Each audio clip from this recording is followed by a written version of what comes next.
AP assembly సమావేశాలు ప్రారంభమయ్యాయి. ఇప్పుడు అలా చూద్దాం. దాని ప్రకారంగా ఈ అమృత స్కీము 2015లోనే మొదలైంది అధ్యక్ష గారు. 2015లో స్టార్ట్ అయితే అప్పుడు మైదుకూరులో 89 కోట్ల రూపాయలు అప్పుడు వర్క్ స్టార్ట్ చేసి టెండర్ పిలవడం జరిగింది.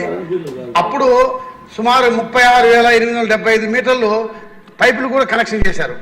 అయినా 2019 తర్వాత ఆ వర్క్ చేయకుండా నిలబెట్టేశారు.